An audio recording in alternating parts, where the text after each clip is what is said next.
El futuro tiene nada más que la confrontación.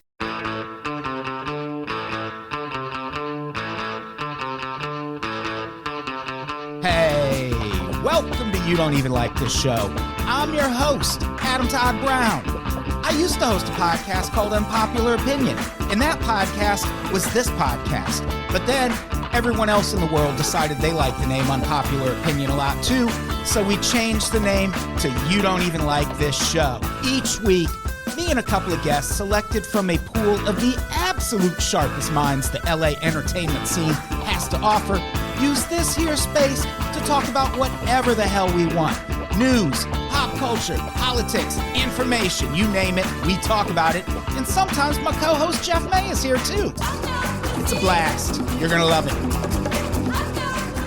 Hey, everybody. Welcome to You Don't Even Like This Show. Jeff, stop it. Stop being a good co-host? Okay, yeah, I'll stop that, Adam. Did you say start being a good co-host? Yes, I would like you to do that. That's not what I said. I said stop. Okay, yes, please start being a good co-host. I would appreciate it. I have been.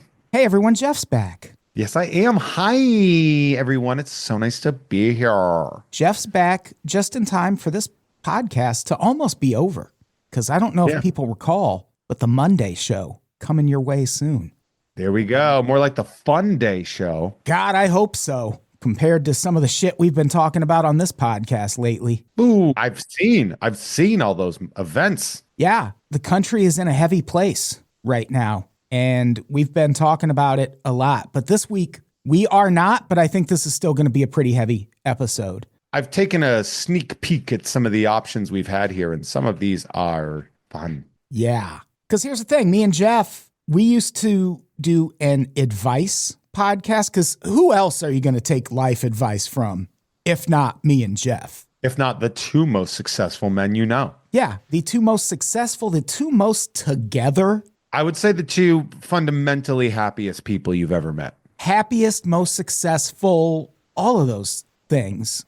All of the things that we definitely are. Yeah. Healthiest. Need health advice? Ask me. Oh, yeah. Willingness to grow. Oh, yeah. Yeah. All of those things. Best knees. We have the best knees in the podcast game. They call Jeff Knees May. People don't even know that. Yeah. It's like I'm a Dick Tracy villain. Yeah. Yeah. So we're doing an old school advice episode. We reached out to the listeners to see if they wanted me and Jeff's advice on anything. And astoundingly, several people did. Some of these are going to be pretty heavy. We're not going to say the people's names because some of it involves, people I'm living with. I'm living with? No, people they're living with. It would be weird if there were questions about my wife in here, but didn't happen. Hold on. Let me just fill out a question real quick.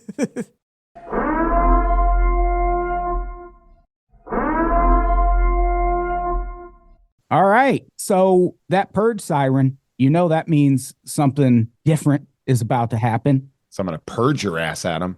Except for the part where Jeff was mocking me when I started talking. That's usual. I have my legal counsel here to protect me.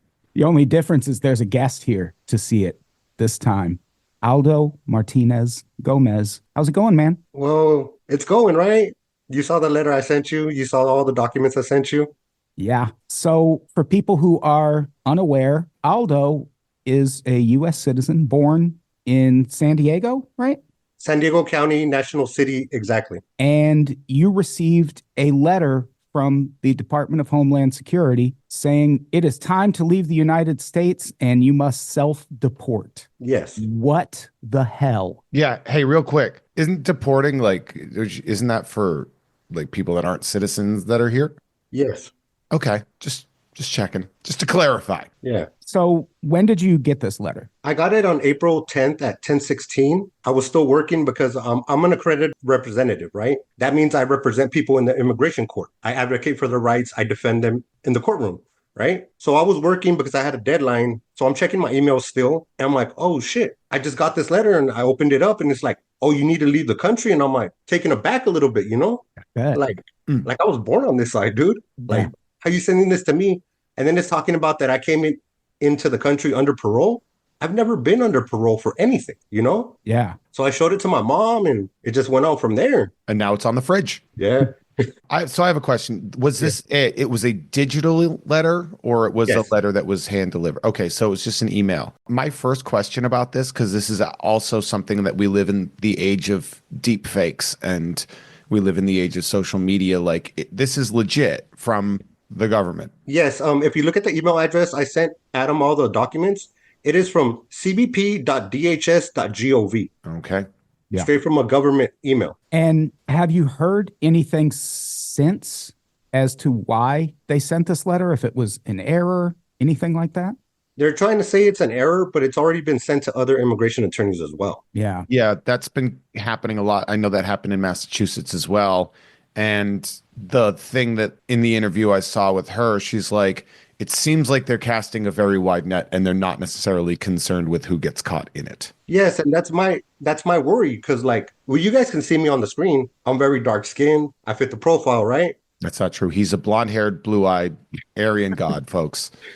But that's the thing, and I live right by the border, and there are immigration patrols around us. And we already know that even if you were to get picked up and deported by mistake, this administration doesn't seem that willing to fix mistakes of that nature. Yeah, and that's why I'm talking to you guys because I don't want to be another mistake. Yeah. That's why I'm putting myself out there, not just for myself, but for the community, because I think it's an intimidation tactic for us that represent immigrants, that advocate for immigrants' rights, but it's not just immigrants' rights, it's everyone's rights.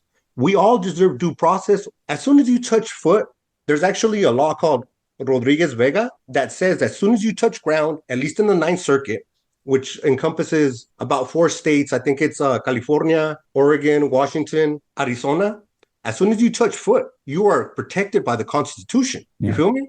It's one of the things that it is reminded in constitutional law, and something that you remember, especially in sort of my area of study, was that wording was chosen very specifically. And sometimes in the Constitution, the words they use are citizens, and sometimes the words they use are people. And that is a purposeful choice to remind you that not everybody has to be a citizen to get the benefits of the Constitution. Yeah. Yes. I've actually argued this in the Eastern District during my time in law school. And that was my section that I argued in front of the Eastern District of the California Supreme Court, was under Rodriguez Vega, that as soon as you touch foot, here, doesn't matter your status, your immigration status. I think it does say people. They are protected by the Constitution. You feel me? I feel you. So what's your primary fear is what? That they're going to snatch you off the street, I'm guessing, right? Yeah. Not just that, but like I said, I'm an accredited representative. I represent people in the immigration court. ICE always has an office right there. You feel me? Yeah. If I go to downtown San Diego, they're on the 2nd floor. The immigration court's on the 4th floor. When I go to the detention center to represent my clients, I have to walk past by their offices. Are you recording everything now? Basically, I'm just trying to leave a paper trail because I'm not going to be a mistake. You feel me? No, we got to put like a GoPro on you. Give you a little like a pocket square GoPro. Apple tag. Yeah, we got to do something. Maybe put I don't know. I haven't thought this far ahead though. I'm kind of dumb. So all my ideas are dumb. No, actually, on your idea, the ACLU actually has an app where you download it. I forget the name of it right now. But once you start recording, as soon as it stops, for whatever reason, it gets sent straight to the ACLU. Oh, wow. Oh, hell yeah. Yeah, that sounds useful. Do you have advice for other people who might receive these letters and first steps you should take? Well, the first step is always try to carry some type of identification on you. For me, since I'm so close to the border, I have a border passport card, right? Mm-hmm. You can only get a passport card if you're a citizen, right? But the thing is, will they respect that? Or if I just get snatched up off on the streets, will ICE just toss it away? You feel me? Yeah, we're starting to see that ICE is not primarily employed by constitutional scholars or people that aren't awful. Yeah. And with these quotas that they've put in place, and it's probably not even the quotas, it's just that they're fucking awful. But you're seeing situations where there was a kid, I think in Queens in New York, where they were showing up to deport someone else and they stopped him and realized it was the wrong person. And they were Take him anyway. Yeah, take him anyway. Why not? So yeah, this is such a legitimately scary thing. And it should be scary to everyone. This really is that, well, first they came for kind of moment. And I didn't say anything because that's not me. Like this, if it gets out of hand, will come for a lot of people in this country. I mean, this is literally the definition of concentration camps. Like the idea of relocating, of not involving due process, of not considering legality. You know, I mean, a strict violation of the American Constitution. We're seeing it, and the most frustrating thing is like our dumbest people are being like, "Stop being an alarmist." It's always people that live in like their hometown, Yeah, grew up in. It's all white. They've never met a Mexican. That's really frustrating because when Trump first started campaigning, that was what people would say too. Oh, don't be an alarmist. He's not rounding people up and putting them in camps. It's like, well, now what he he is. doing now? Yeah. So can we talk about the Nazi thing again? If you were one of those people in 2016 who was like, don't be an alarmist. Nazis need to put people in camps. Well, here we are. And you even saw from like the press conference or the meeting he did with Bukele, he was saying like, "Oh, the homegrowns are next." Mm-hmm. Yeah. That's us. Adam, that's us. Sure is. Yeah, I mean, I did a solo episode about Bukele back when they first had that first visit to El Salvador. And I said then, that's my concern, is that the first step is the immigration stuff and the deportations get so out of hand that it turns into mass protests. And then it's the protesters who are getting rounded up and sent to El Salvador. Education centers. Like the one of the important things is like this is a war on critical thinking. As much as people are going to try to frame it in any different way, if you look at what is being attacked, journalism, education, diversity, all of these things, like they want a monolithic, greedy or dumb white crowd to go with this. Yeah. And I don't know, they're doing pretty good. Yeah, unfortunately, they are. They're up on points right now, and it's a very defeated feeling to realize. And like we've always sort of looked at the Trump supporters as well as the regime as being like, oh, this is a weird fringe scenario that's happening. You're starting to be like, man, this country fucking sucks. Like, how do we protect you? Like, what can we do? Can we like form? Can you get volunteers of a well-regulated militia to protect you from government overreach? Can you hire, could you hire a private security guard to protect you under the auspices by which you know that this is an illegal, and they told you it was a mistake, right? They're trying to say that it's a mistake. Did they give you that in print? No. They sent out like a fucking memo, right? But the thing is, in the moment, in the instance, I have any contact with law enforcement, ICE, whatever, it's during that time what's going to happen. Since I'm not going to get due process, I already know that. Yeah. You know? Yeah. Because like if the memo is physical, you carry a copy of the memo, right? Like, will that? To be honest with you, if ICE gets me, I don't think it's going to matter either way. Yeah. Like I said, I carry my border passport card with me. What's to say they just don't toss it? Yeah. And it seems like that probably is the point here, is the intimidation because of what you do, your involvement in this. You were involved in lawsuits involving the Trump administration before, right? Yeah, during the first presidency, I was working with an organization called Al Otro Lado who sued them, and they won in the court system. Oh, wow. So there was about 2 or 3 different lawsuits that they won. First, When you say they, do you mean the people you repped or the Trump administration? No, the people that I was working for, Al Otro Lado, they won. They're the ones who won. Okay. So it's Al Otro Lado v. Wolf, Al Otro Lado v. something else, but it was to take away the third country travel ban, which basically stated that if you cross through another country, you were supposed to seek asylum through them first before hitting the United States. They won that. That's no longer in place, right? And I've been doing immigration advocacy since undergrad, you know? Jeez. Yeah. I mean, that's got to be the point of this, is to intimidate you from helping in this moment. But honestly, it's not going to stop. I'm still going to represent my clients. I'm still going to advocate for not just immigrant rights, but everyone's rights, man. Yeah. Because the Constitution covers us all. Yeah, absolutely. Yeah, I remember that Looney Tunes PSA from when I was a kid where they said the Constitution works for everyone, even kids. Yeah. Remember that? You guys remember that? That's such an important precedent of Looney v. Tunes that we need to have, of Fudd v. Bunny, that we all remember. Yeah. Oh, man. This is so intense. it's really hard to come up with something to say in a moment like this, other than I hope you are safe. Yeah, man. And any advice for our listeners who are not just in your position, but could find themselves in the position of being victims of institutionalized fascist racism? My advice would be if you're a citizen, take a picture of your birth certificate, have it on your phone, but also send it to someone else so that there's a trace, right? Yeah. If you're undocumented, carry everything that you have on you, because what's happening is, if you read the letter that I sent Adam correctly, for people who came in under parole, right? The legal way. You know how Republicans always love to say, oh, do it through the legal way. Oh, yeah. They're already right? going after the people that did it the legal way. Yeah. Yeah. So it's basically an attack on people of color. You feel me? To be completely honest and sincere. And like I said, like, you see me, dude. Yeah, no, he's brown. For those of you listening, So much of what they're doing just feels like attacks on people of color. it's personal and racial. Yeah. Yeah, I mean, it's very clear too that they're going after who they perceive as enemies from the previous administration as well. But yeah, this is it is a jarring scenario that you are in right now, and the sweeping understanding here that we have of this is not happening to people we don't know. Yeah. This is happening to our community. This is not a thing like, can you believe what's happening to those people? It's like, can you believe what's happening to the people in our specific community? Yeah. Like, I'm part of your community, man. Like, Yeah. I've been subscribed to Adam since back in the day. Even before the Patreon, I think it was like Connect something or something.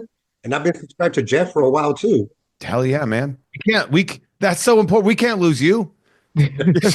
You are one of the bricks by which the mortar will hold together. You are our keystone. Yeah. Maybe that's our appeal. Be like, you're hurting our white business if you do that. And then, I'm so sorry. Yeah. That could actually work. Yeah. Yeah. We're white business owners and you're going after our constituency. That might just work, man.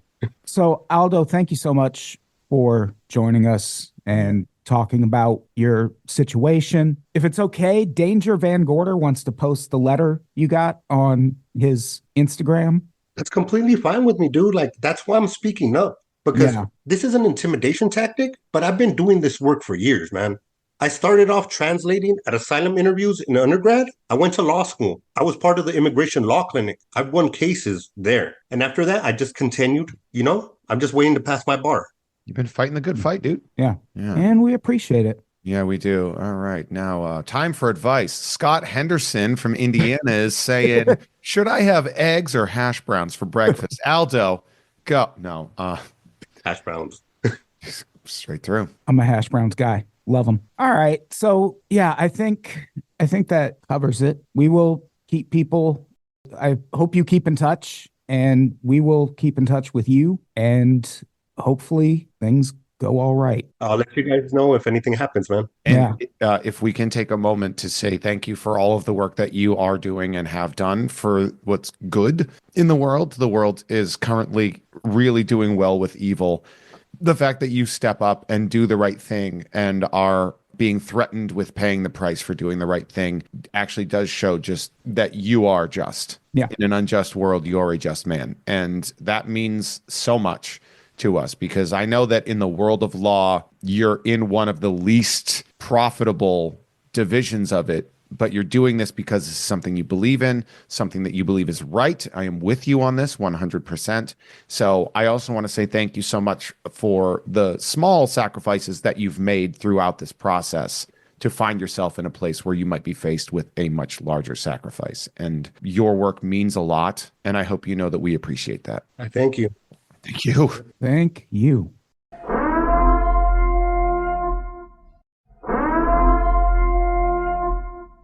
All right. So this first question, this one is interesting. Yeah, this one came, I think within 2 minutes of, like, this one was in the chamber ready to go. Yeah. My 5-year-old asked me who Hitler was. How would you respond? I go all in. In which direction? Like, he was a good man.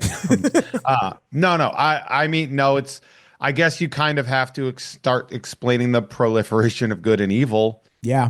Like, that's heavy, but like, you can say, Hitler was a bad and selfish man who you could use it to inform your child of the world around them right now. It's obviously very heavy, but I watched RoboCop when I was 7. I made it through. Yeah. I would explicitly use the word monster because kids understand how scary monsters are. And if you put it in that context where, there's people and then there's monsters like Hitler, that I think would make it a little easier for a kid to digest if they view it as, something out of the books. Like all books have villains and monsters and things. All what? Books? Books. Yeah. This is a kid, Adam. Yeah, that's true. You could see monsters on their tablet. Yeah, there you go. Yeah. So explain, just say he's like the monsters you see on your tablet. On your iPad when we're at a restaurant. Yeah. Or when, we want you to be occupied, but don't want to do it ourselves. We just assume this is just like a bad parent, even though they're asking advice about dealing with a hard question their children ask. They're clearly a great parent. Yeah, when you're in the corner drinking and chain smoking. Yeah. Maybe if you stop beating your kid for 2 seconds, you could explain to him what Hitler is. And that's true. That's true. No. All right. So that's a good question. I say, just say he's a monster. Next question. Should I uproot my life, move to Blacksburg, Virginia, and go back to school for a fully funded assistantship/PhD opportunity? Fuck yeah, dude. I got the easiest question for you.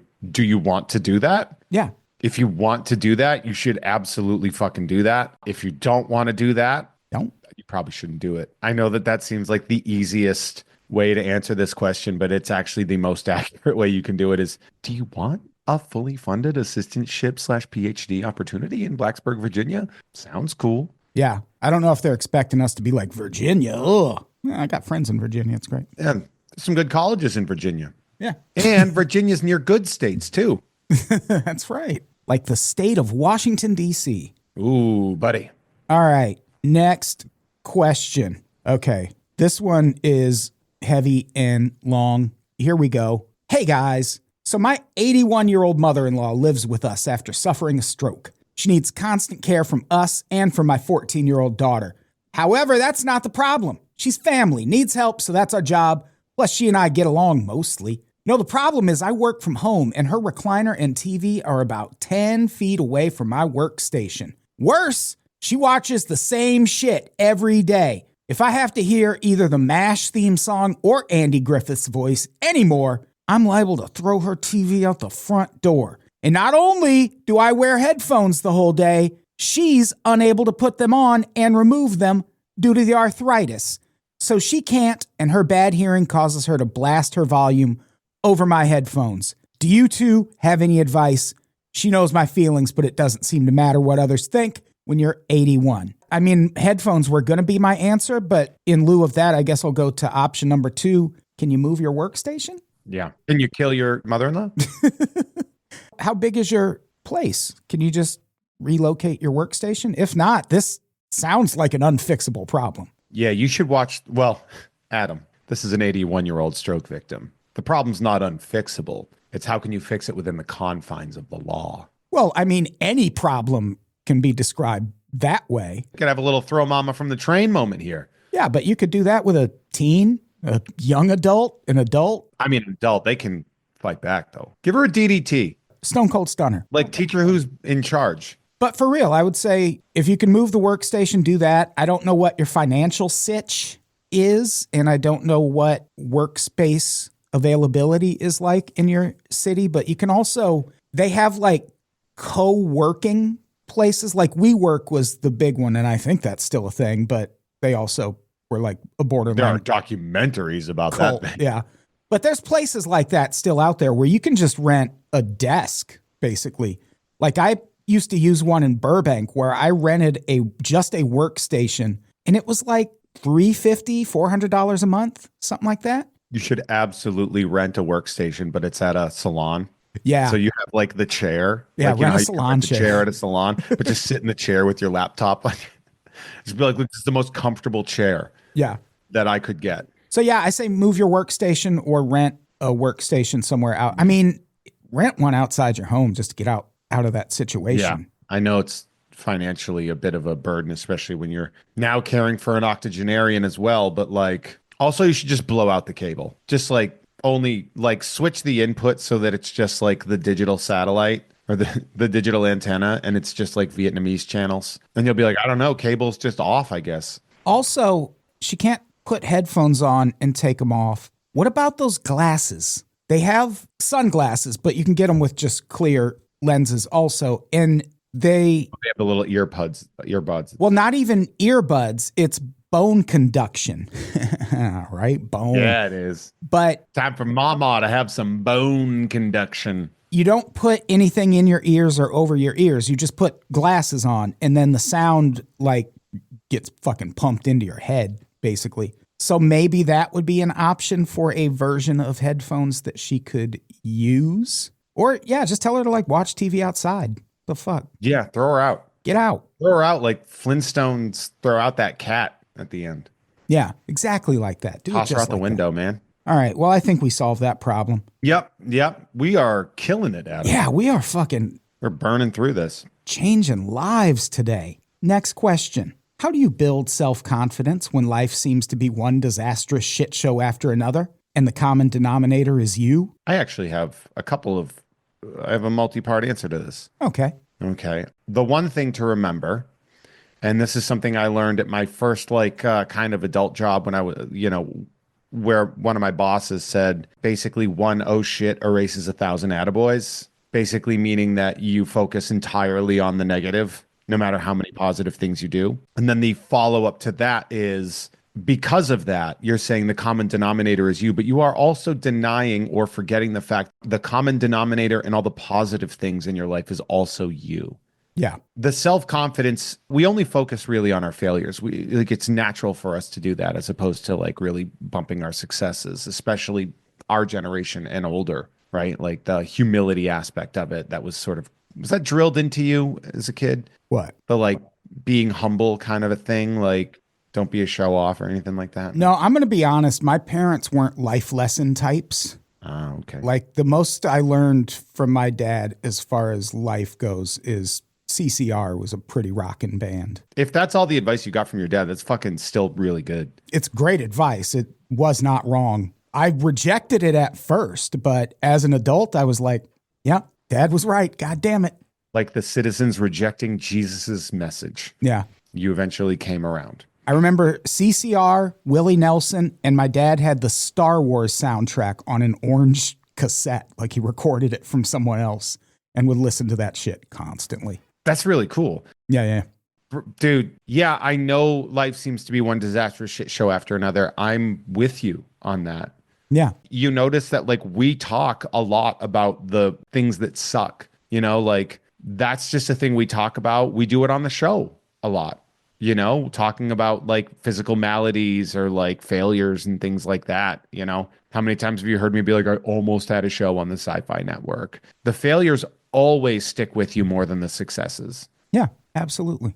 You need to reframe that way of thinking to remind yourself that all of your successes also have the common denominator of you. And I know you because I know who you are because I'm looking at your name. Yeah. I know that you have a life that is also filled with successes. Yeah, I've met you. You're great. Yeah. So I'm going to say, remind yourself, like turn that around a little bit and remind yourself that you are the common denominator in all those things. Doesn't necessarily even mean that you are responsible for those things, but you are the common denominator. So like, if you're going to own the problems, you need to own the successes as well.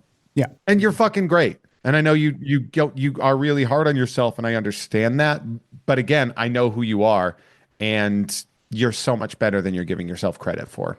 Yeah. Agreed on all counts. And also work on yourself. Yeah. Like the big successes come from after you stop trying to chase them down. I mean, sometimes chasing the successes. Also, if you hit the You Don't Even Like This Show store, our self-confidence booster supplement is 30% off through the end of the month. Oh, Alpha Soul. Yeah. Right. Yeah. So pick up some of that. I mean, in lieu of everything Jeff said, if none of that bullshit works, just try our self-confidence booster supplement. Yeah. It's really great. We added Goldenrod into it, and I got to be honest, not only does it make you even more confident, but your shit has like a nice hue to it afterwards. Yeah. And there's a little shade-grown coffee extract in there. As opposed to the kind of coffee that doesn't grow in shade, which is Yes. none. Yes. All right. So there you go. There you go.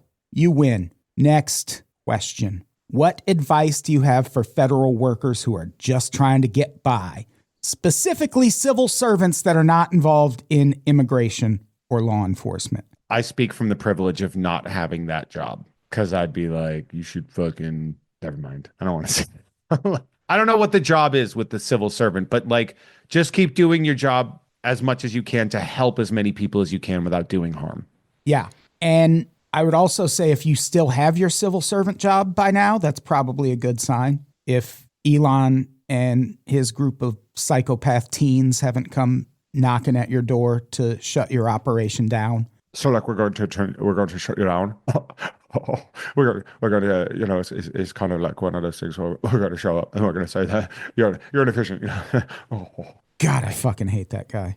Yeah, I really don't have advice for surviving Trump's America on any count. It's all still really new. We got to see where this is fucking headed. Isn't it crazy how it's really new, even though we had it for 4 years? Yeah, this is definitely a way more aggressive version of Trump. It's like Rambo 2. Yeah. Where you're like, it's not the first one. Yeah. I mean, the first one was pretty intense, but we got through that. It's also, I still maintain, I think what the U.S. government as a whole wants and needs right now is someone like Trump, because they want to do a bunch of Nazi shit.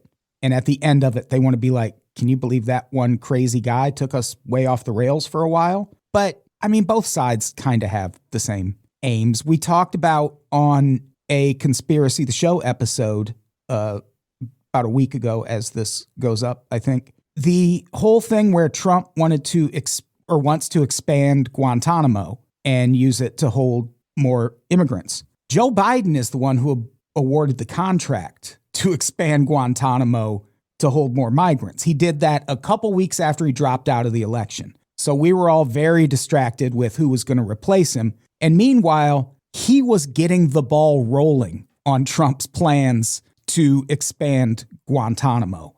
Yeah, like that's the other thing too. And like, we've talked about this at length, that we do fully recognize that there is a better side of they're both basically the same aspect. There is a side that will fundamentally do less egregious damage, but that is not perfect and will still do damage. We talked about this a lot. We've thought about it. We've gone through it. And it's like, we're not Monday morning quarterbacking this anymore, but, we still have a genocide in Gaza. And also we're sending innocent people to get murdered in El Salvadorian concentration camps. So we kind of got a couple of things here going on. And on top of that too, when you're dealing with stuff like that and you're looking at, the Democrats and you're like, Chuck Schumer ain't doing anything. Yeah.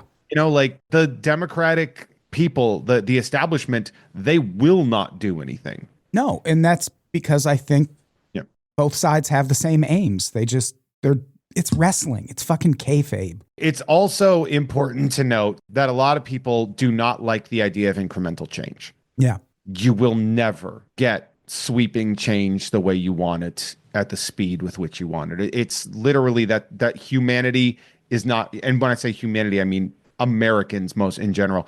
There will always be a rubber band effect if you go too hard and your change is too fast. Yeah.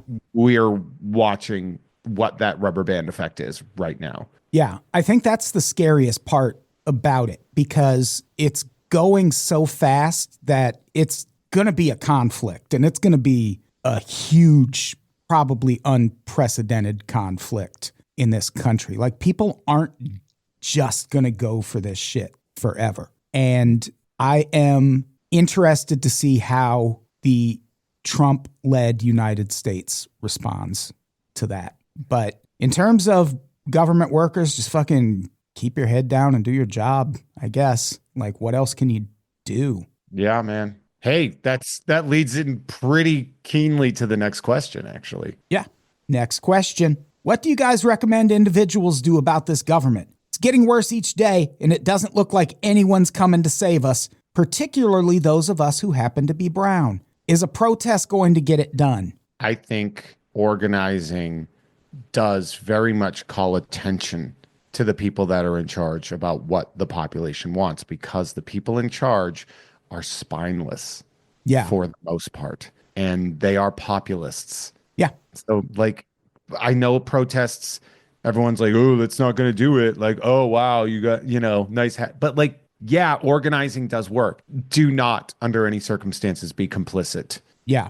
We talk about the Germans that let the Nazis go through. We don't talk about them well. Yeah. So, what are you going to do? Yeah. And yeah, I don't know. I mean, that kind of says it all. I would say all of that, call your representatives stuff that we've been pushing all these years, I think that actually matters more now than it has at any other point. I think especially the thing you're seeing where if you get a chance to go to a fucking town hall sort of thing and fucking scream at your representative about what's happening, fucking do it. Make them taser you like they did at Marjorie Taylor Greene's fucking town hall. Let people see that. Let people see what this administration is. Because now you even have fucking Republicans screaming at Chuck Grassley. Are you going to bring that guy from El Salvador home? I know there's a whole thing about, oh, well, they voted for Trump. We show no sympathy for them.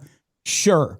But if any of those motherfuckers also want to start screaming about people getting disappeared off the streets, by all means, do it, please. This is also an important thing for a lot of our listeners to understand is people are allowed to admit when they've made a mistake. Yes. And even if you think it's too late, don't be a cunt about it. Suffering for whatever reason it is. And here's the thing. I know there's a difference between people admitting they made a mistake because they got screwed over. But there are people that are like, no. This is not what we signed, like the deportations and all that stuff. And maybe, some people are just fucking dumb and they learn stuff later. But like, if you do not understand how to have some form of grace in the idea of pulling people now onto your side, I think you're kind of an asshole. Yeah, because that's kind of your dividing line between who is the fanatic MAGA cult member and who just fucking blew it with their vote. And now they're like, oh, okay, sure, I get it. I agree. It's like, yeah, you should have gotten it the whole time, but also it's better that you get it now than don't get it still. Yeah, I'm glad you're against it. Yeah. I'm not saying that these are all great people or whatever. Some of them got fucking rooked. Some of them are just dumb. Some of them live in small towns and have never seen an immigrant in their lives and are being told these horrible things or whatever. Doesn't excuse their decisions. But like, if you react in a binary way to that, if you say, no, you're bad, or yes, you're good, you're also in a cult. Yeah. And I think there's even examples of celebrities right now who fall into this group of people we're talking about. I think Bill Burr is a great example. His politics haven't been stellar over the past few years, but also who else is calling Trump and Elon Musk a Nazi right now of his status? Who else? Name one person. The other thing that I find interesting about Bill Burr is that he's never actually changed because he was always just, I'm watching this stuff happen. Yeah. I'm not getting involved. When he was like, how funny is it that Donald Trump was being made fun of by Obama at this thing, and then he took the guy's job. He's like, that's objectively funny. That is funny, yeah. But that's where he was going politically. And now he's like, no. Like, he's always been on message, which is like a common sense, what the fuck is wrong with you kind of energy. It's just now he's calling it out so much more. And I love seeing conservatives who thought that he was on their side. And then he's just like, no, he's just been calling out bullshit. And sometimes that bullshit does appeal to you. Even Joe Rogan. Joe Rogan has been pretty helpful when it comes to Republicans and conservatives taking office and taking power. But he also, on a recent episode, was like, all right, but this thing where we're sending people to El Salvador, that's pretty fucking heinous. Till someone tells him it's actually not heinous. And then he's like, oh, Jamie, pull that up. Yeah, but even then, like, you have to appreciate that he can understand the difference between mass deportations that happen by way of, all right, well, you get a hearing, you get due process, and then the courts are going to decide if you get to stay here. That's one thing. This is extrajudicial, snatch people off the streets, throw them in a concentration camp. Yep. These are concentration camps by definition, by the way. And we need people like Joe Rogan who have that kind of audience to recognize that fucking difference and be able to speak on it. And I hope he keeps stressing how fucking heinous this situation is, because he's not wrong. So, yeah, we're all doing what we can, you know? Yeah. All right, next question. This one's also pretty deep. Thrifty tips? Something you pay for you thought you always needed, but you found a cheaper alternative, i.e. moving close to work and getting rid of your car. All right, I got some thrifty tips for you. Number one, join your local Buy Nothing group on Facebook. Delete Facebook. I know, but also people aren't doing that. So Buy Nothing groups are great. It's community outreach. It's helping each other out. It's saying, I need 2 cups of sugar. And then somebody says, I got it. Come get it. It's like kind of great. And they do like porch pickups and stuff. So like nobody has to like feel like they're being baited to get murdered or whatever. Yeah. Start an app that does that off of Facebook. Yep. Sure. That would be next door. And it's also racist. But like I buy most of my clothing through thrifting. Yeah. Recycling, upcycling, whatever. Do you want the, like another one? Delete all food delivery apps. If you want food from a restaurant, go get it. You'll be surprised at how much more money you save. Oh, I would say just stop eating out. Limit the amount you eat out. Learn to fucking cook. We have a question coming up about that. Learn to cook. I mean, I'm not going to say there's no groups I had less sympathy for, but that thing where people were getting on TikTok and holding up the McDonald's hash brown they just paid $4.50 to have delivered to their home and complaining about how expensive it is. Yeah, you can get a case of those at Trader Joe's for like $3. Yeah, and they're delicious in the air fryer and so much better for you. Like, yeah, even just that. Buy groceries, even if it's like pre-prepared shit that you just pop in the oven. You're still going to save a ton of money over eating out. If you are in the position that I am lucky enough to be in, that Adam is lucky enough to be in, to be located near like your farmers markets, you'll be surprised at how affordable fresh produce from local producers actually is. Not just produce, but right now we're hearing a whole lot about egg prices going way, way up. Yeah. Well, one of the big reasons that happened is these big corporate farms didn't take bird flu all that seriously and had to kill millions of fucking chickens. So we just don't have the eggs at the corporate level. But you go to a farmer's market where they didn't have to do that shit, and the eggs are about the same price they've always been. So that's a life hack for you. I get most of my food for the week at the farmer's market on Sundays. And I got these nice flowers too. Aren't they nice? Oh, very nice. But it's definitely one of those things. Thrifting, Poshmark, like stop buying new stuff if you don't have to. And I know that it is, you know, depending, you know, there are food deserts and there are thrift store deserts and stuff like that. I recognize that. But like, I don't know, like Amazon's not the money saver you think, because how many times are you just buying random shit on Amazon? You know, they work by the idea that a click of a button and a few bucks, but that shit adds up too. Gasoline, Costco. Yeah. 60 cents a gallon less. That pays for itself after your, 100th gallon? Yeah. This is a little more specific tip, but if you are in a position like I am and you need to record podcasts or just talk on video a lot and you want to do that absolutely for free, boy, did I figure out a life hack when it comes to StreamYard, which is the service I used to use and I still sometimes use. Everything StreamYard charges you for, it happens after you hit the record button. But you can log into StreamYard and everyone can be on the screen and talking for free forever. There's no time limits. The only thing is you'll have a StreamYard icon on, there's like a watermark. But beyond that, everything they charge you for happens after you hit record. So the last live stream we did, or not the last one, but one we did not too long ago. I just logged into StreamYard and then put that on a second monitor and then used OBS to stream it. So also if you're like, even if you're not like streaming stuff, if you are just in a position where you have to video chat and don't want like the Zoom, I think it's like 45-minute limit, but you also don't want to pay, fucking use StreamYard. I don't think they know that workaround exists. Yeah, great.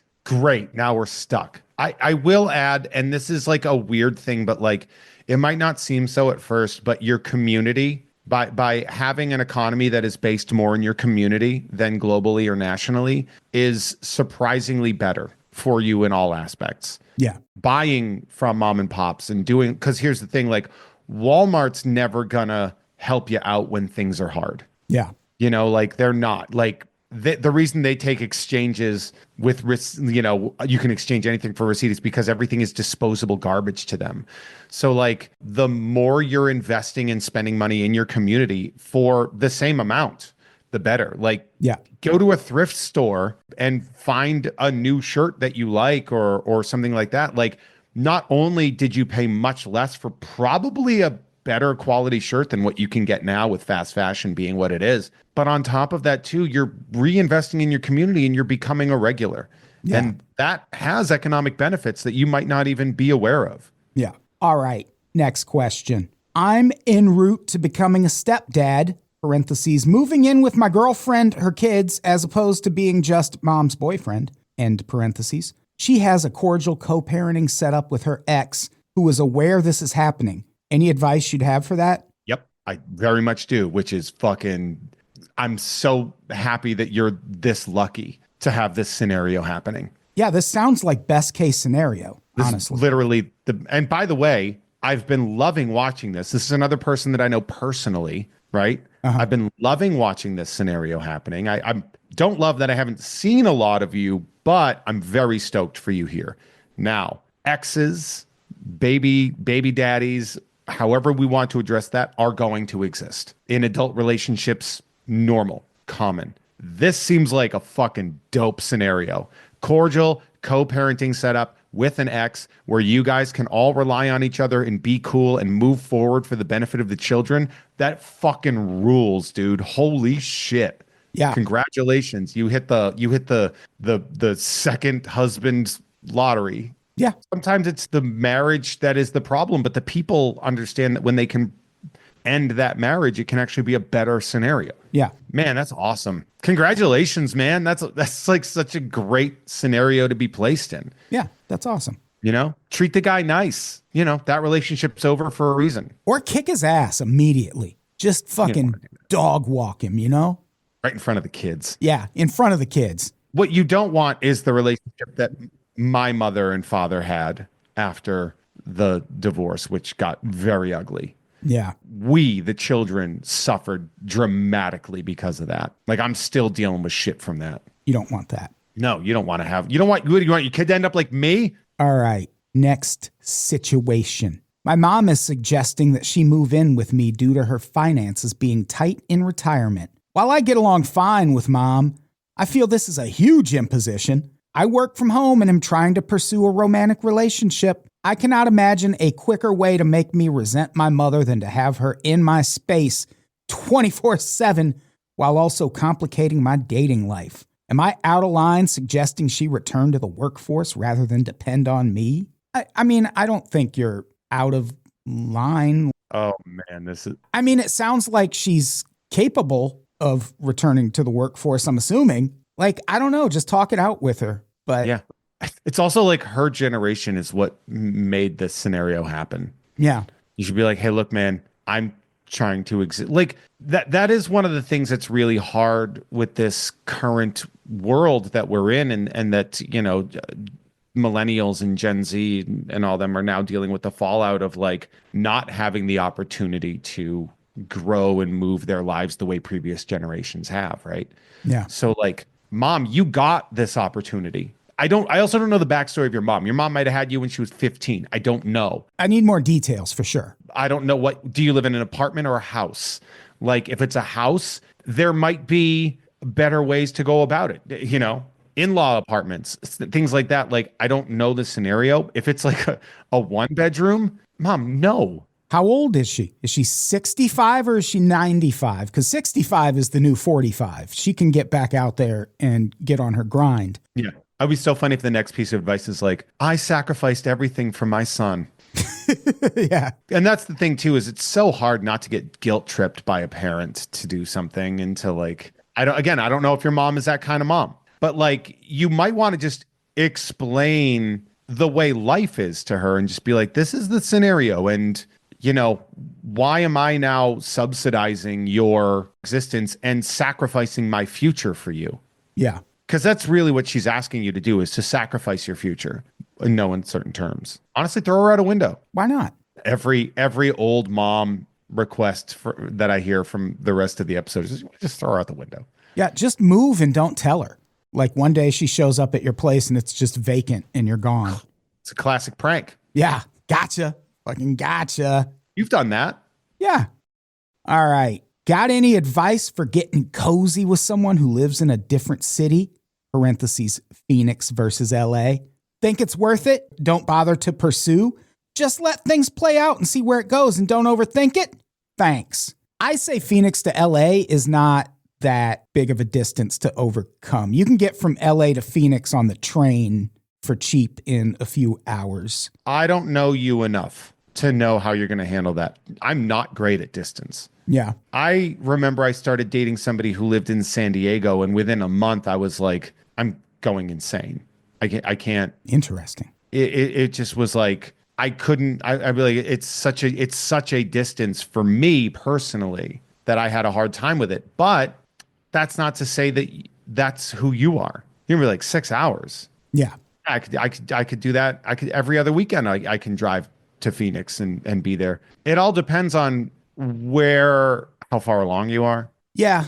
This is another one where there's a lot of factors that would go into it. What's your job? What's your ability to move around and be other places? Because I dated a girl in Albuquerque for like 8 months, and the distance wasn't the problem, but also the nature of my job and the work I do. I could just go to Albuquerque for like weeks at a time and hang out down there. And it felt kind of like living in two different places, which that was neat. But I could do that. I could just fuck off and leave Airbnb my apartment while I was gone to pay my rent. So I was in a really ideal situation to be in a long distance relationship. If you don't have that same flexibility to move around and see each other, I could see where it would be a lot tougher. Yeah. Also, Phoenix, that's fun. Yeah. And also that train, it's a pretty chill ride, as long as you're not going all the way to Albuquerque, because that adds about 6 or 7 hours to the trip. But that train from LA to Phoenix, it's an easy trip. Pretty easy. All right. Next, sitch. I don't really know how to cook well. Just basic stuff you can fry in a frying pan. How can I step up my cooking game? Something easy and simple that has a big impact. I absolutely have an answer for this. During COVID, when going to the grocery store was an issue, meal boxes became a big thing, subscription services. And there's one in particular called HelloFresh that will teach you how to cook. If you follow the instructions to the letter, use the stuff they send you, it will, I'm not lying, it will teach you the basics that you need to start like buying your own groceries and making your own meals. Keep the fucking recipe cards and just go buy the shit at the store. Like, we had HelloFresh for like 4 months. And then after that, we were like, okay, we can go back to the grocery store now. So we just kept the recipe cards. And sometimes we'll still whip that shit up with groceries we bought on our own. Recipe Cards are, I think, with the proliferation of the internet, I think the recipe card is starting to die, which I don't love. Yeah. I think everybody's, has some relative, some matriarch of some that had this like prized recipe box, right? Maybe I don't know your specific situation, but like as far as learning to prep, right? Like a lot of the ingredients, it's like learning what browning is and all these different things, like practice. Like legitimately the answer to this is practice. And the other part about that is there are Instagram and TikTok accounts that will teach you how to cook something interesting. But also, and this is especially for my nerdier listeners here, there's probably a cookbook for your favorite property. Yeah. Which is like a thing we found out. Like, I remember when the pandemic started, we were making stuff on the from like the Star Wars cookbook, right? Uh-huh. It was really good. And it was fun. And it was a fun project to like get involved in and to sort of simmer and prepare these things. And you can have like cookbooks are still great. Yeah. And they'll tell you how to do stuff. Like they'll tell you what to do. It's literally, I know that cooking is an art form, but it is a paint by numbers art form that you can then learn to paint outside those numbers. So don't be afraid to just check out a cookbook. Yeah. Well, the other reason I would also suggest HelloFresh is you get the food too. Yeah, like it's like you're buying groceries. And HelloFresh, it might seem more wasteful, but when you think about it, it's not, because they're sending you the exact amount of stuff you need to cook that meal. Whereas if you need chicken stock, you might buy a fucking pint of chicken stock and waste most of it because you needed it for that one recipe. So you get the practice, you learn techniques, and like it covers your dinners for the week. So, and I should have some sort of sponsorship with them as much as I suggest it, but I don't. You can plug code Unpops in and see if something happens. It's not gonna. Also, if you try HelloFresh, they will send you mail for the rest of your life. They sure will. They will want you back. I think I did a meme one time where it's just like somebody walking when somebody like clearly chasing them in the distance, and it was just like me canceling HelloFresh 6 months ago, and then right behind it, it's like the guy and I wrote just HelloFresh. Like they're always coming for you. Yeah, they sure are. But yeah, I'd say use it for a couple months. You'll learn Practice. Practice. Also, like you should pick a day to cook. Yeah. And I'm not saying meal prep for the week, Sundays or whatever. I'm saying pick a day to cook yourself a meal. Yeah. A new thing. Yeah. All right. How can I give my wardrobe a fresh new look for the springtime? Simple advice. Buy your wardrobe at a store that doesn't exist where you're about to move to, because that's how you're going to update your wardrobe. You're going to buy all your clothes at a place that only exists in the city you're in, then move. And people are going to be like, holy shit, where did you get that? And you're going to be like, can't tell you. Not here anyway. I will say that I've said previously that almost all of my clothing is thrifted. The only time I'll buy a shirt that's really not thrifted is specifically when it is a local artist selling something. Like I'll do that, but like I'm done buying like a t-shirt at Target or something like that. Like I'll just get a t-shirt from an artist. Instead of spending $20 at Target, I spent 25 on a person who's going to appreciate every dollar of that. But also like buying stuff from independent artists usually means that it's a shirt that nobody's going to see. Yeah. Until it's on you. What about pants? The problem with pants is I have a very weirdly shaped body and I have to buy one specific pair of jeans. From the Olivia Rodrigo merch store. I've always thought that was very weird. It is, but they look good on me, dude. They do. You know, I got a sweet little apple ass in these things. Goddamn right. No, I mean, but yeah, it's just that. Also, like, you know, there's the idea of fashion versus style. Fashion means what's current. Style means what's forever. Yeah. Just come up with your own personal style. You'll be fine. Yeah. All right. Next, sitch. How many more do we got? Oh, not that many. All right. My girlfriend's sister found out I was planning to propose this summer and spoiled the surprise. Were you proposing to your girlfriend or her sister? Anyway, 2-part question. Do I still go through with the original plan or change up the time, place to still make it special? And 2, what's the most tactful way to make sure my future sister-in-law is sat at the kiddie table at our wedding being served the fish when she ordered the chicken? Don't go through with the same plan if her sister ruined it. Do something different. Propose to the sister. Yeah. Throw her out a window. Yeah. Rent a workspace somewhere. I would make sure to tell that sister-in-law that she has irrevocably lost her ability to be trusted. Yeah. I would absolutely say, like, I don't know what your plan was in this scenario, but I now know that you are no longer a safe person to talk to. I would send the sister a wedding invitation and then send everyone else an invitation with a different date and time. Absolutely. And then when she complains later, just be like, oh, yeah, I didn't think I could trust you to keep the secret and then forgot to send you the right one later. I don't know. Like here's the thing is because you say, do I still go through with the original plan or change up the time and place to still make it special? And that I think you need to reframe your thought process, and that no matter what happens, it is going to be special. Yeah. That if sitcoms have taught you anything, it's that your intended proposal will most likely not be the one that happens. And then you'll be like, well, we're here and you mean the more to me than anybody else. So even though it got ruined, I still want to spend the rest of my stuff like that. Like you just play the one hand you're dealt in that scenario and you roll with it. So I certainly would mix it up like a little bit, but like also there's no script to this. Yeah. And that's the other part too, is there's no script. Yeah. Were you doing a flash mob or something? Yeah. You want to be married for the rest of your life, not a 145-second moment. Elope. Go to Vegas. But also give that sister-in-law a DDT. Yeah. Yeah. Well, have the sister do it. You don't want to be. Yeah. Also, yeah, because your girlfriend's sister, yeah, you can just say, well, now I know that you're not a safe. Like you need to let her know that she's a huge piece of shit for doing that without saying you're a huge piece of shit for doing that. Player of this podcast, we'll say it. All right. Yeah. Lady, you're a huge piece of shit for doing that. Fuck you. HPOS. I hope you never get a surprise for the rest of your life. Yeah. All right. Next, Sitch. I have a full-time job that I hate, but pays well enough to keep the lights on and tuck a little bit into savings every now and then. I have the chance to get an entry-level job in my preferred industry, but the pay is terrible, and I'm not sure if I can afford the switch without knowing how fast I could advance. How should I decide when to take the plunge?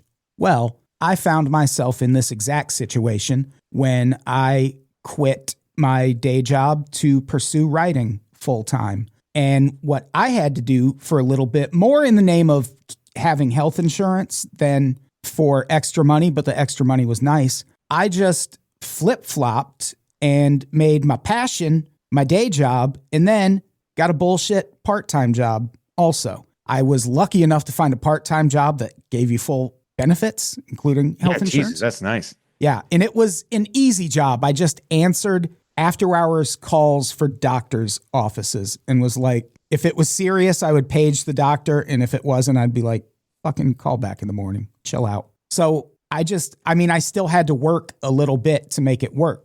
Can you take the lower-paying job and still afford yourself enough time to work a part-time job that still crushes your soul but allows you to pursue something less soul-crushing in the meantime? I would do that. I don't think we're currently in the position of the world to be like, you should absolutely leave the job that you still have that's paying your bills. Like, obviously, the economy is what it is, and we want you safe and healthy. If you are miserable, like, how much are you willing to sacrifice and be a little extra miserable to get out of that misery? Like, I retired from a decent job to pursue comedy, which means, I was a fucking Uber driver for 4 years. I worked shitty, terrible PA gigs. I've been close and lost so many opportunities. Like, man, like, if is your preferred industry, do you know, is there a cap? Are you going to grow? It's all very personal.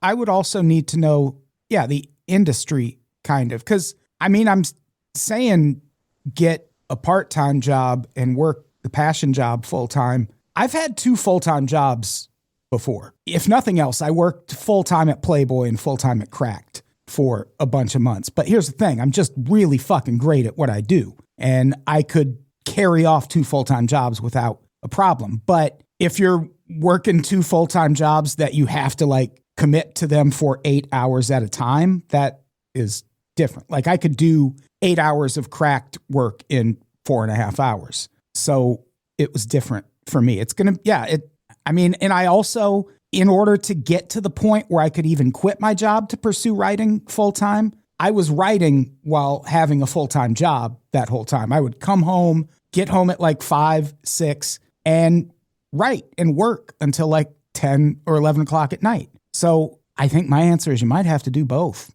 for a little while. Would it be crazy if his passion job was like working for ICE? Yeah. DHS.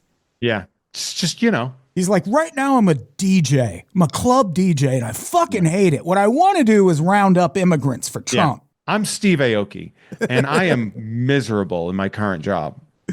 Steve Aoki seems like such a cool dude. I honestly, the idea that he just throws a cake into people's faces is such a delight, man. I bet that guy's fucking great. He seems like he is great. His life seems awesome. Yeah. And good for him. Yeah, man, he looks great. All right. How do you stay informed without driving yourself crazy? You don't anymore. Big question. How informed do you think you need to be? Yeah. Yeah. Like I'm all for being informed, but there's no magic bullet that's going to make it so you can consume all this fascism in a way that doesn't hurt. Yeah. I was watching this thing recently about how it was like basically like an anthropologist. It's like, yeah, the thing is that human beings aren't structured to handle this much information. Humans are tribal, and the tribe has grown to include the earth. And that's so much information that our brains can't handle that it's like shorting us out. And like, that is really interesting thing to realize, is that like you're not supposed to know all this stuff, and obviously there's some stuff that we definitely should be knowing about and being aware of, but like fucking go out, touch grass, get an outside hobby, for Christ's sake. Like do something healthy for yourself. Turn off the fucking TV. Like not every horrible thing that is going to get done is necessary to know. Yeah, I would say it's never a bad thing to stay informed and to care about what's going on. But when shit's sad, shit's sad. When shit is scary, it's going to be scary. And I mean, doom scrolling is a thing you can definitely do without. Take your fucking social media apps off your phone. Don't leave the comment. Yeah, or at least turn notifications off. But like, don't make scrolling through people's opinions about politics your form of entertainment. That's how you keep from driving yourself crazy. You need to know what's happening. You don't need to know how every single person in your life feels about it. Yeah. That is what is going to fucking drive you crazy. You also don't need to be friends with people you graduated with that are pieces of shit. Yeah, you sure don't. It doesn't cost you a thing to block people on social media or to mute people on social media. You're not being petty if you do it. You're just cool. All right. Next question. I've been full parasocial for a decade in either direction. My family are distant fans and 10 kinds of fucked up. How do I reintegrate with society that only sees me as a commodity? Bonus, I don't care at all and am annoyed other people exist. It seems like you don't want to be a part of society. Yeah, it sounds like you have everything you want right now. Honestly, like as I'm reading that, how do I reintegrate with society that only sees me as a commodity? Number one, you might want to restructure how you're viewing society. Yeah. If you view yourself as just a commodity to society, you are always going to have a skewed vision of reality. Yeah. Yeah, I would agree with that. Yeah, restructure that thought process, because society sees you as more than a commodity, but it seems like you view yourself through the lens of society that way. That's something you got to restructure. Yeah, I agree. All right. Hey, how do you two go about managing all your appointments and general time scheduling? Any good apps to know about or just good habits to build up? The calendar app. Yeah, that's just the easiest one for me. Whenever Adam sets something up with me, I immediately go to my calendar and I put in Adam 8:30, or whatever. I organize everything I have a separate Google account that I use for work specifically, so I can have a separate calendar. And I use that calendar for scheduling podcasts, for scheduling recordings. Yeah, just use a calendar. There's a lot of cool things you can do with Evernote also, but there's books you need to buy and read to figure out how to do that. And it was always a little more effort than I wanted to put in. But Evernote is a very handy app. Also, I don't know what side of the Nazi debate they fall on. Who knows about any of that with anyone anymore? But honestly, once you schedule something, though, just put it in your calendar. Yeah, just use a calendar. Do you see professional stability or social stability as more important? I have a good and stable office job in a shitty upstate New York backwoods that I hate and where I have no friends. My mom is concerned about my social life and has suggested I should move closer to my friends in a slightly less backwoods upstate New York town. I still talk to my friends most days, but it's true that I rarely interact with anybody in person outside work, but I am concerned about abandoning a stable situation.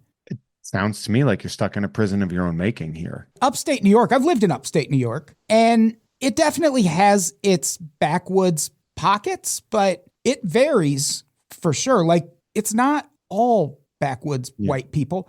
And even if the town you're in is, there's probably people who are more like you. Is there any way to go out and meet people? I don't know. Yeah, man.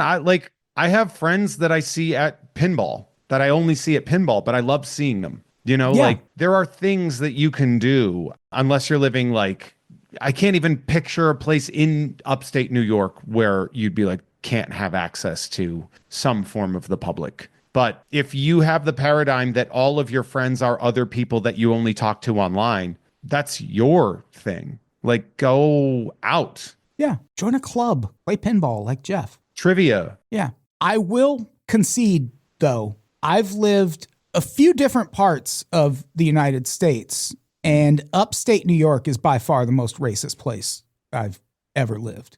Like, just openly, blatantly racist. Yep. I think they're both important, by the way, professional stability and social stability. Of course. As more important, I think it's very hard to rank them as far, because also you said social stability as opposed to like mental health. Right. Which makes me feel like that's less the concern so much as just like not having a healthy social life, and then go make that happen. Yeah.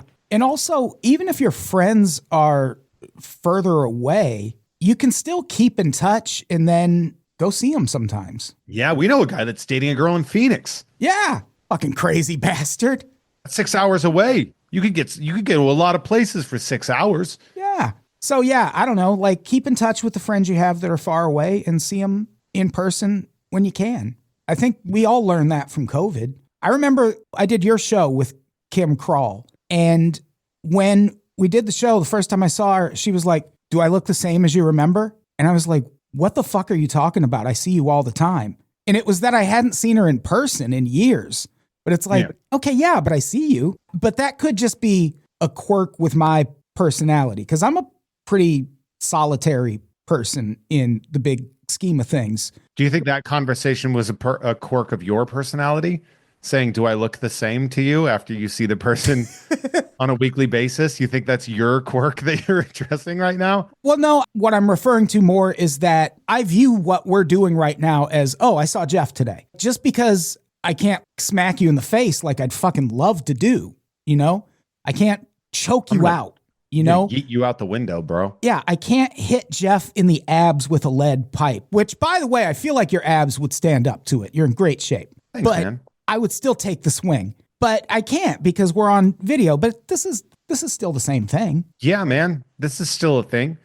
We could play D&D together. Yeah, sign into StreamYard so you don't have to pay, and just fucking live stream with each other for hours. Do chat roulette. Yeah, get on Omegle. Yeah. All right, I think we solved that one. Yeah.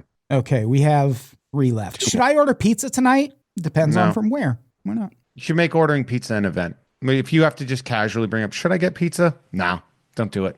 Yeah. Plan your next pizza trip. Yeah. When's the last time you ordered pizza? I would want to know that. Was it last week? If so, give it a bit. You should order a pizza once a month, maybe. Yeah. I order pizza, I'd say once a month, maybe twice, but not twice every month. Yeah. Pizza's not good for you. Like, you shouldn't whim pizza. Like, which is actually very funny because I was last night I was with our good friend Lisa Harden, and we were watching Daredevil, and it was like 8 p.m. or something, and we both were like, oh shit, I'm hungry, and she's like, should we order a pizza? And I was like, no.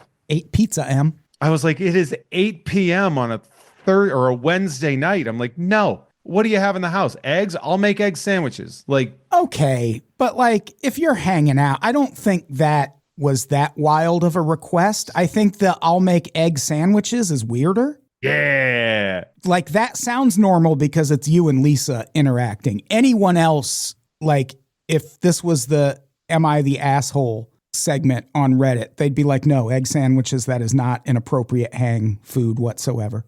Yeah, there's obviously some backstory to that aspect, but the idea of eating, because we're also spoiler alert, we're going to lunch with you on Saturday. Yeah, and so I was like, we'll eat some nice, rich, hearty things on Saturday. I'm ordering egg sandwiches. All right, penultimate sitch. I keep seeing posts and videos about old poor people giving advice to new poor people. And one of the things they talk about is what brands/items are worth spending a little extra on, even if you have to stretch to afford it. In parentheses, soft Kleenex instead of rough dollar store tissues.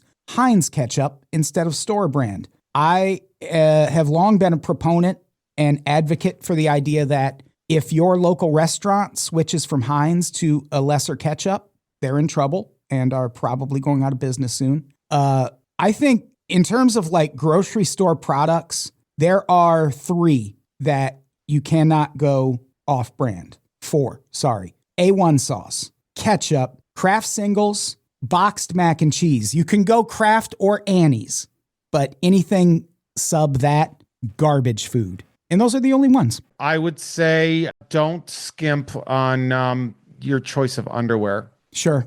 Yeah. I know that sounds like a weird one, but it very much is a reality. As I go through and I start thinking about the stuff that I consume and what I make sure I go name brand on, it's like, I don't know, like I go whatever's on sale. Like I get my detergent at Costco, and if Tide is on sale, it's Tide. And if it's not, then it's the Kirkland brand. You know, I definitely agree with the Kleenex and toilet paper. Yeah. Toilet paper, I do not think you should skimp on. You don't get that.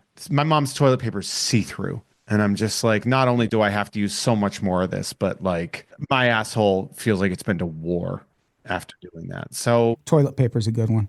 Toilet paper is the one that I, you know, nice, a Charmin Ultra Soft. I mean, there's lots of options, but I like that one. You don't want to go cheap. I would also say kind of on the flip side of that, if you're making something like mac and cheese from a box, what you got to keep in mind is the directions on that box are assuming like they want it to be cheap. They want what you're making. They want it to be inexpensive. And so the stuff they tell you to use is going to reflect that. But say you're making some Annie's mac and cheese. I'm making some Annie's mac and cheese. Thank you, Jeff.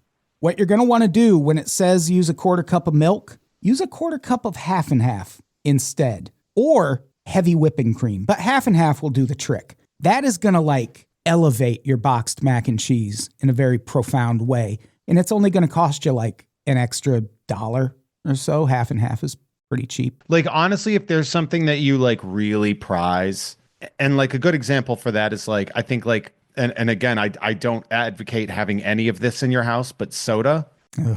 Like if you like Diet Coke, you don't need whatever the name brand, or, you know, the generic brand is, because you're just gonna not be happy with it. It's not gonna be as satisfying to you. Yeah. And you know, like I remember like Dr. Pepper, right? I love Dr. Pepper. I like a Mr. Pibb. Those are very similar. Sure. But like once you get into like Dr. Thunder, you're just like, all right, this tastes worse, and it went flat immediately. Like just, you know, generic soda is a problem. Yeah. Yeah. Not a fan. Also, drink soda about as often as you eat pizza. Yeah. Drink soda as a fucking, I don't care what way you're trying to improve your life. If you're pounding soda all day, stop doing that and start drinking some water.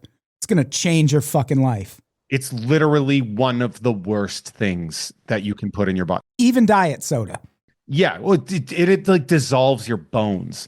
Like Yeah. diet soda is a huge reason for the proliferation of osteoporosis. Yeah. So like, yeah, don't drink like my rule is I only drink soda at the movies. Yeah. I'll drink soda at the movies or if I'm eating out. Yeah. That's it. Yeah, you are. Right? Yeah. Yeah. Just hold on one second, baby. I got to crack into a Mountain Dew real quick. But yeah, otherwise, soda, even diet soda, bad time. Like at the very least, try out sparkling water. See if that does the trick for you. The one thing that I've always sort of operated on is like, don't scrimp if it touches your asshole or your genitals. You know, Yeah. like if it's a scenario like that, I'm not gonna scrimp on that. Like I'm gonna buy the nice brand of underwear that I like, or the condoms that you use. Like, Yeah. I don't know, like all that stuff. If it touches your genitals or your butthole, you know, maybe spend a little extra. Yeah. Yeah. All right. Last quest. I'm also considering a PhD program after finishing a double master's. Getting a doctorate as a sports historian would be cool. that was just a reply to someone else, I guess. Maybe. Or they're saying, should I do this even though I don't actually like sports? That is true. You don't like sports. Yeah. Adam, is this your comment? No, this was because it says I don't actually like sports, and that would be you. No, that would be you who doesn't actually. No. That's not true. But do you remember I just said that was you that doesn't even like sports? No, I remember you said it because you're a liar. Jeff, I have something I would like your advice on. Yeah. I have this friend who is a dick, and I know. I want to kick their ass. Mm-hmm. What should I do to kick your ass? I mean, kick their ass. Oh, you talking about me? What? No. Huh? If you're talking about me, my biggest advice would be you got to put a lot of work in. You're going to need to circle back in a few years after some intense training and then give it a try. Or just one surprise kick to the knee, I feel like honestly get us on even footing. You should probably try that and you should report back and let me know how it goes. Okay. Yeah, absolutely do that. Well, you're not putting enough constraints on it. I saw this Nazi resistance training video once from the 1940s. And one of the moves they said to do if you're just like trying to get in some Nazi shit, run up behind them, grab them by the ankles and just pull their feet out from underneath. Oh, that's so good. God, I want to do that to someone so fucking bad. Or tabletop them. Just some schoolyard bullying Nazis is the best. Yeah. Like fucking punch Nazis, but also grab them by the ankles and pull their feet out from under them so they fall on their face Nazis. I suggest that more than punching Nazis because I'm going to go out on a limb and say 99% of the people that post the punch Nazis things do not know how to throw a punch. Yeah, a lot of the videos I see, they end up looking like they're like knocking on the door of the face of the person they're punching. And then they always cut it to show that the Nazi's fine. Yeah. Except for that giant black dude in the subway that hits that Nazi with the leather coat and the guy puts his hand up like, okay. And then the guy just drills him in the face. I watched that video a lot. Yeah. The guy who hit Richard Spencer landed a decent punch too, if you remember that. A little bit. He actually hits him kind of on the back with it. It's not great. It's why Richard Spencer immediately was fine. Yeah. He also did it in the air, which means you're not getting any torque on that. You're using all arm. But it's so much showier that way, you know? Yeah, it was a very good looking attempt at what was a very poorly executed punch. So practice your punches is 1000%. I think the biggest advice we have. And I think that is our episode. Jeff, thank you so much for doing the podcast, except for Jeff. For Adam. What? No. I said except for Jeff. Jeff's flipping me off, everybody. Jeff is giving me the 2 middle fingers. 2. Double. Adam, how many fingers am I holding up? You're holding fuck you fingers up is how many fingers. Fuck you fingers. Hey, thanks for having me on the show. Love to be here. You should all take our advice. Even if it's conflicting, you should do both things. Take all our advice. Follow me on Blue Sky at adamtoddbrown.bsky.social. I would appreciate that. Jeff, what do you got to plug? I'm at Hey There Jeffro across all of them, but the Instagram, I'm at Hey There Jeffro 2. Jeff has cool cards on the YouTube. Also, patreon.com/JeffMay. You can get early access to uncensored episodes of bonus content if Jeff has cool friends. And on top of that, Adam, don't give me the fuck you fingers. Huh? You can get early access to shows like Nerd with Dre and Jeff. As well as other wonderful shows going on there, including new shows coming their way. Tom and Jeff watch Batman on Gamefully Unemployed. You're all so good, and I like you so much. Thank you all for being here. Including Adam. And Not Adam. I think that's it. Let's get the fuck out of here. Jeff, please say goodbye. You get the good / probably really bad advice rookie card, everybody. Goodbye, everybody. We love you. Jam Man ruin your life.